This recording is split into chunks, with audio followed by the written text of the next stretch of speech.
Praise the lord. నేటి వాక్యము కీర్తనల గ్రంథము 38వ అధ్యాయము 1వ వచనము. యెహోవా, కోపోద్రేకము చేత నన్ను గద్దింపుకుము, నీ ఉగ్రత చేత నన్ను శిక్షింపుకుము.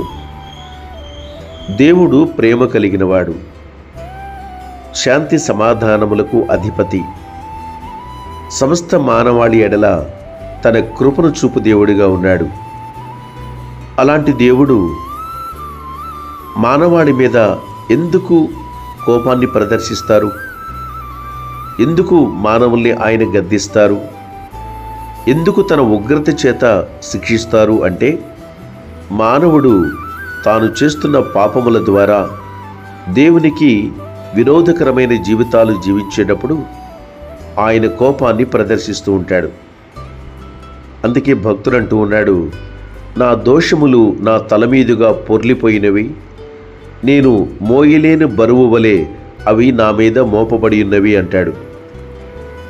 నా మూర్ఖత వలన కలిగిన నా గాయములు దుర్వాసన గలవై స్రవించుచున్నవి అంటాడు.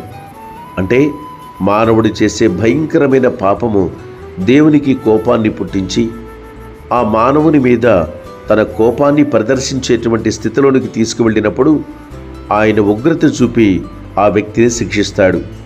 కనుక ఎప్పుడైతే ఈ స్పృహలోనికి వచ్చిన మనము క్షమించమని ప్రభువును వేడుకున్నప్పుడు, నన్ను రక్షించమని ప్రభువును వేడుకున్నప్పుడు, ఆయన తన కోపాన్ని విడిచిపెట్టి ఇదిగో మనల్ని ప్రేమించి మన జీవితాలను మార్చి నీతిమంతులముగా యథార్థవంతులముగా ఆయన కృపకు పాత్రులుగా ఉండినట్లు మన పట్ల తన ప్రేమను వెల్లడి చేయుచున్నాడు.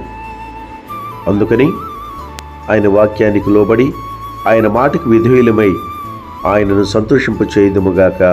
ఆమేన్.